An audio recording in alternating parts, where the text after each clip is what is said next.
It's time for our visit to Juneau to begin. Danny Hauger here, along with Nicholas, and we're here wrapping up our trip of Juneau, Alaska. Wow, what 6 days it's been.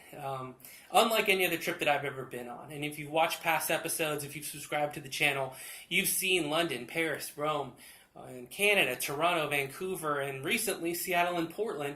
But Juneau is in a class all its own, and we're going to talk about it here. So let's dive right into the way that we went through the trip. I hope you enjoy the photos and videos. If you have any questions, put them in the comments section. Before we begin, we'd like to thank Travel Juneau and Kara for all the accommodations and considerations for this travel. It's been amazing, and we are very grateful to her for that. So first day here when we arrived, 2 flights to get in from the Bay Area.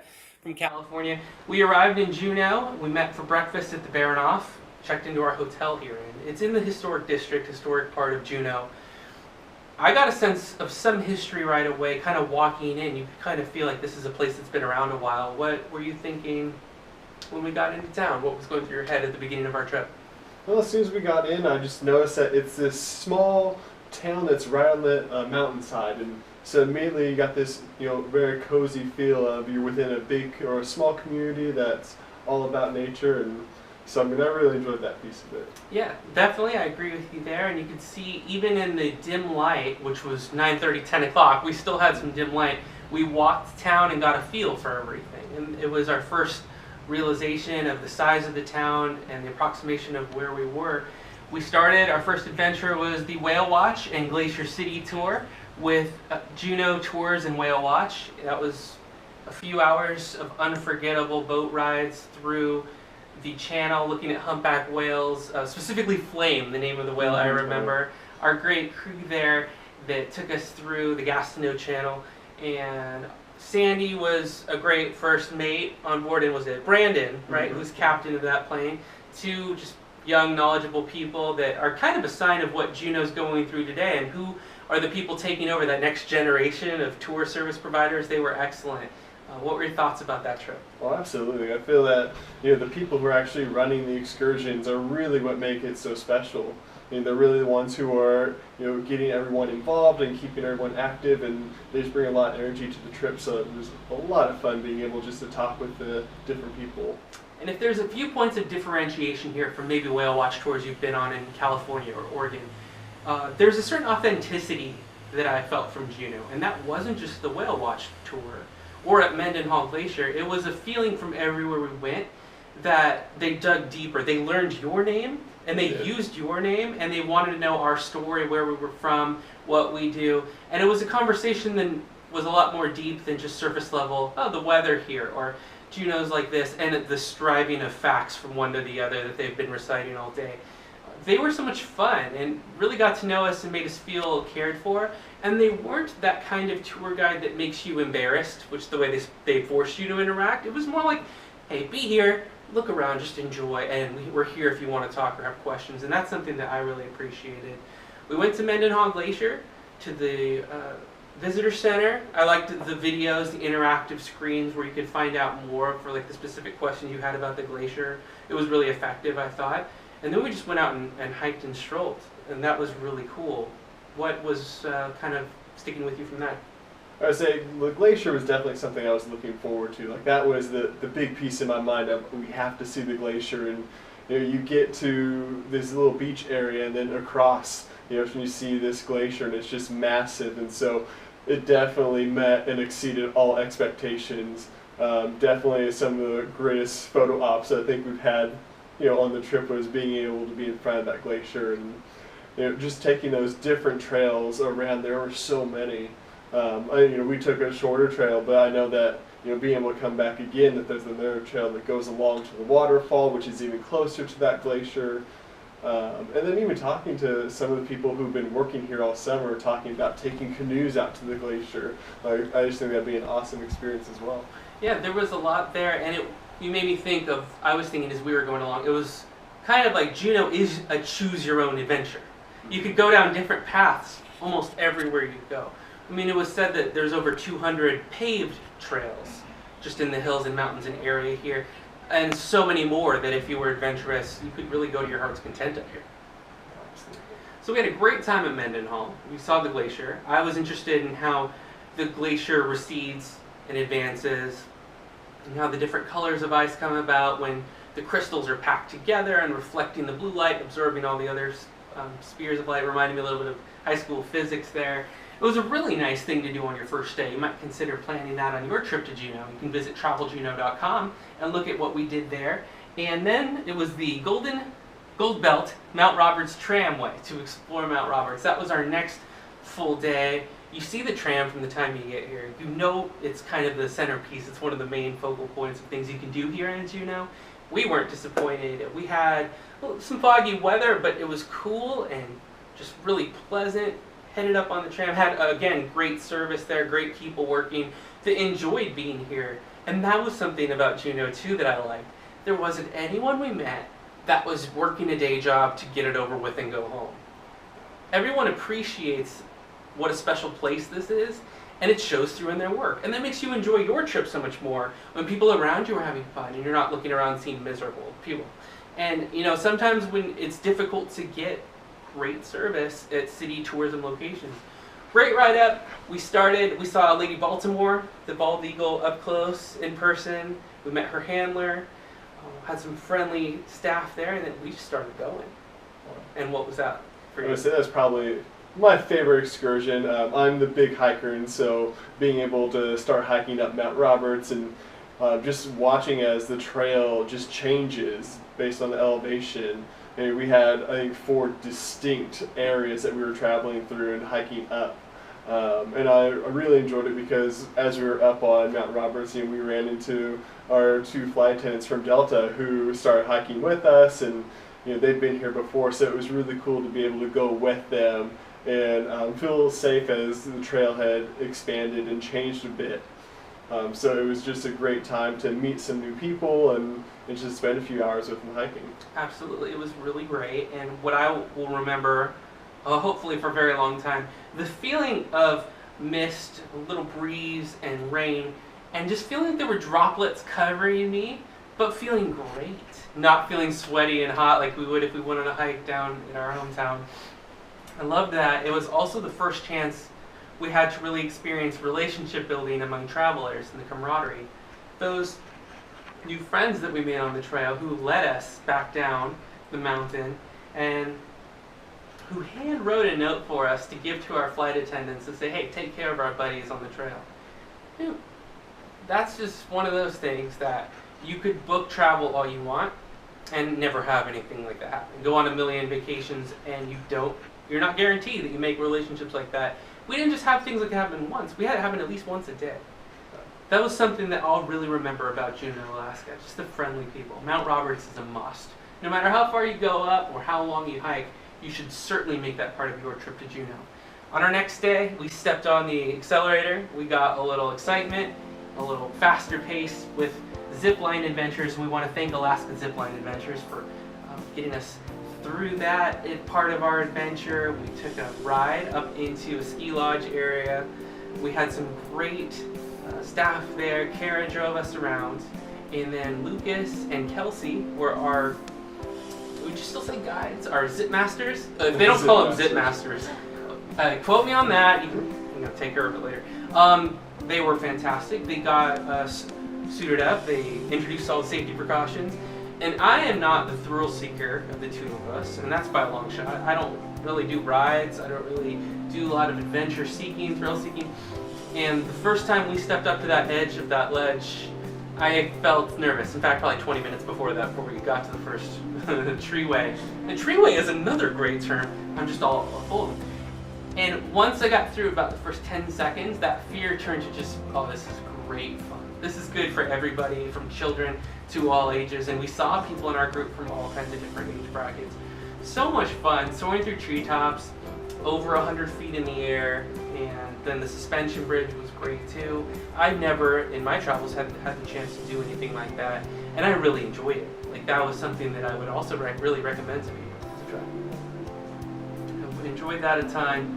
Some great sights and some really fun videos as well. So we'll have a good time showing those in the podcast. If you're listening to the audio version here, head on over to YouTube, search Danny Hauger Travel Podcast Juneau. make sure you check out the photos and videos from our adventures here. The Tracy Arm was the next day. That was an all day, from 7:15 to 4:30, Alaska-bound, adventure-bound Alaska. We want to thank them for providing considerations for that tour. And this was the longest boat trip I had ever been on, and I say that in such a positive way, that this is a photographer's dream trip. We know that because we met a photographer on the trip who was barely ever in the cabin of the boat. I mean, the guy was moving all over the place. Do you recall his name offhand? Jonah Bloomington. Jonah Bloomington, and he has a great portfolio online. We'll try to put a link to that down in the description bar with all the reviews and all the locations that we're at, so check those out. This had everything. This was kind of, if you had to point to one thing, and it's hard because each of them is kind of a signature of Juneau, this was a Juneau vacation wrapped up in a day. And I think if I could sum it up that way. Orca, humpback whale, 2 different bear encounters, eagles, birds, trees, ocean, glaciers, ice. Waterfalls beyond belief. I mean, really, and different colors of water in different regions where fresh and salt were mixing. So our crew was amazing there as well. James and Jake were fantastic, and you get to know so much if you want to engage people in conversation. We know them as if they were friends that we've known a long time now. Really great relationships, and I loved that ride. I loved sitting in the cabin, drinking hot chocolate. I loved walking around at the stops we would make. I loved our captain and how knowledgeable she was, and how she would stop when the opportunity came for really great photographs and memories, to quote a Jim Croce song. We just heard a lot of Jim Croce at the Salmon Bake. And I think it was a fantastic day. There was something good in every direction, and that was really amazing for me. You could go on one side of the boat, and as it would rotate, you'd always get your point of view. So you wouldn't have to worry about anyone in your way. I loved the videos I got. They're like once-in-a-lifetime opportunities for me, I feel like, with the glaciers and the whales and the bears. Oh my. Didn't do that on purpose. I didn't do it on purpose, but I couldn't get that out clean. What a bummer. After the Tracy Arm, was there anything else that you wanted to say about that trip? I know that was kind of a cool thing because you and I spent so much time in close proximity, but that was a time where we could go in different places and see different things at different times, and that was really neat. So we probably have some unique experiences there. What sticks with you about the Tracy Arm day? I'd say for Tracy Arm, what I really liked is, when our captain did stop, just being able to circle an iceberg, because she wanted to make sure that everyone had the opportunity to get their pictures, to really take in what they were seeing, and to look at the different pieces, because that iceberg was constantly changing. And she really did try to make sure that we had unique experiences, like when the iceberg came up from the bottom and just kind of fell apart right in front of us. That was really cool to see. And then, like you said, we were on the same boat, on the same trip, yet I feel like we did get 2 different experiences. It was very cold that day, and so you stayed inside where it was warmer because we had a cabin that was warm, and I wanted to be cold and be outside because it was Alaska. So with those different mindsets, we were still able to have this great experience and check in with each other, like, oh, did you get that? Did you see this? And so it was really cool being able to have that experience. And whatever day you go, you're destined to see something unique. The way the glaciers will break off in a second's notice, you'll never see the same glacier twice. So it's really a recommended trip for all ages. Again, if you're like me and you want to stay warm for longer, there you go. And it was really quite a nice boat because when I wanted to, I was sitting near the back, quick slide open the door, I'm outside in seconds with my camera ready to go. Unforgettable day. I have more pictures. I think I took 300. So if that kind of shows you what kind of things you might see, it's unlimited. You could be out there the entirety of the trip taking unforgettable, once-in-a-lifetime photos and pictures and videos. So that's something that I think everybody should do. That's one of those things that we'd say here at the podcast. 2 more really great things that we did. We visited the museum. That was the Alaska State Museum. We did that today, fresh in our memory. And I want to say a few things about it. One is, when I've gone on these podcasts, museums are always on my list of things to do. Usually hit 2, maybe 3. In some cities like London, museums are everywhere. You could museum all day, you can museum for a week, and there's a million. What's special about Alaska is there's a city museum and a state museum in downtown Juneau, and those are your formal museum offerings. And when we had this on our schedule, I looked forward to it as a refresher, something different. It was the only museum we were going to be visiting. So I knew this was our chance to slow down, to learn, to take in more history. We had little pieces in everywhere we went from the people who we talked to. But a chance to dive deeper in a more maybe respectful, meaningful, and dedicated way, because we weren't thinking about taking pictures all around us. What I want to say is that this over-delivered my expectations in a big way. This was the most in-depth and appreciated museum for Native American or First Peoples history that I've ever seen on any of my travels.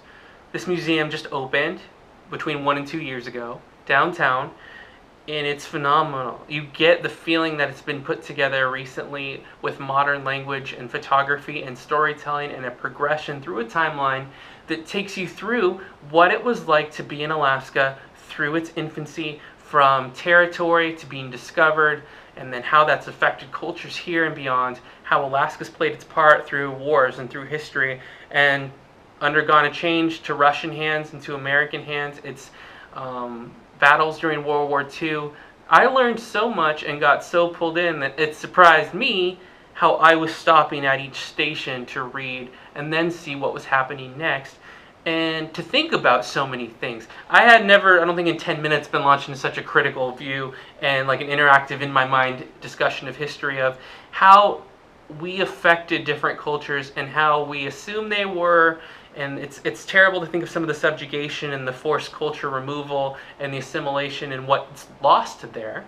But then as you move on and you talk to people around and you see other museums, and then you look at some of the great local art exhibits and you realize how much of it's coming back. So what was the museum for you? I would say I love because we did get that history piece to start off with, and that's the major piece of that museum. But then towards the tail end, you come into this modern perspective of the local artists, of their work from 2016, 2017, and you start reading their bios and what their work means. And it was really cool because you see where we have these Native people who are talking to the elders, bringing back that culture, saying now is the time to bring back and to embrace our own culture and to really build it back up. And so I thought that was just really cool to see. Definitely some unique pieces that I haven't seen elsewhere from the current artists. So that was really interesting. I think one of my favorite pieces was a video that a young man has done from a music festival here in Alaska, and it's just 13 minutes of shooting from the music festival through hiking and just the images that he captured and displayed. It was just amazing. That's a great point. It's many museums in one, lots of different experiences, and the modern exhibits were really neat. There was a modern museum mixed with a historic museum.